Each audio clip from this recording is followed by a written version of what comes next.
ഗുണ്ടാത്തലവൻ ഓം പ്രകാശ് പ്രതിയായ ലഹരി കേസിൽ മയക്കുമരുന്നിന്റെ ഉറവിടം തേടി അന്വേഷണ സംഘം.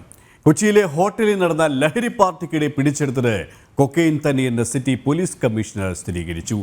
ലഹരി പാർട്ടിയിൽ പങ്കെടുത്ത സിനിമാ താരങ്ങളടക്കമുള്ളവരെ വീണ്ടും ചോദ്യം ചെയ്യാനാണ് തീരുമാനം.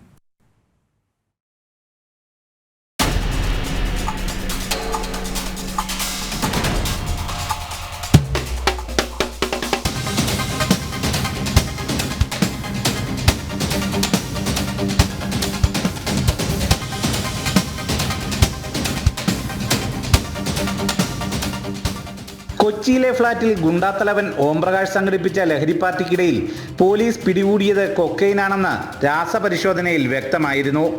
ഈ കാര്യം ഓം പ്രകാശ് പിന്നീട് നിഷേധിച്ചെങ്കിലും Kochi city police commissioner Putta Vimaladitya പിടികൂടിയത് കൊക്കൈൻ തന്നെയെന്ന് സ്ഥിരീകരിച്ചു.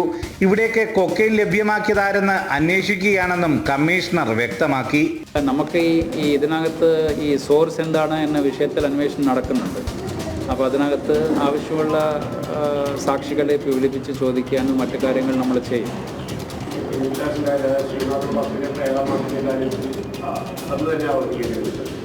നമുക്കറിയില്ല. ഇനി അതിനകത്ത് പുറത്തേക്ക് വരുന്ന കാര്യങ്ങളുടെ അടിസ്ഥാനത്തിൽ നമ്മൾ ആവശ്യമുള്ള നടപടി. ലഹരി പാർട്ടിയിൽ പങ്കെടുത്ത സിനിമാ താരങ്ങളടക്കമുള്ളവരെ വേണ്ടി വന്നാൽ വീണ്ടും ചോദ്യം ചെയ്യുമെന്നും കമ്മീഷണർ പറഞ്ഞു. കഴിഞ്ഞ ഒക്ടോബർ 5 രാത്രിയിലാണ് ഓം പ്രകാശും ഷിഹാസും അടങ്ങുന്ന സംഘം കൊച്ചിയിലെ നക്ഷത്ര ഹോട്ടലിൽ മുറിയെടുത്തത്.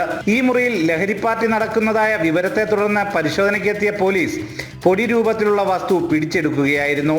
മാരക ലഹരി വസ്തുക്കളുടെ ഇടപാടും ഉപയോഗവും ഓം പ്രകാശും ഷിഹാസും നിഷേധിക്കുകയും തെളിവുകൾ ലഭിക്കാതിരിക്കുകയും ചെയ്തതിനാൽ ഇരുവർക്കും ജാമ്യം ലഭിച്ചിരുന്നു. പിടിച്ചെടുത്ത പൊടി രൂപത്തിലുള്ള വസ്തു കൊക്കൈനാണെന്ന് സ്ഥിരീകരിച്ചതോടെ അന്വേഷണം ഊർജിതമാക്കുകയായിരുന്നു. സിനിമാ താരങ്ങളായ ശ്രീനാഥ് ഭാസി, പ്രയാഗ മാർട്ടിൻ എന്നിവരും ലഹരി പാർട്ടിക്ക് എത്തിയിരുന്നു. സുധീഷ് ഗോപാൽ, ജനം, കൊച്ചി.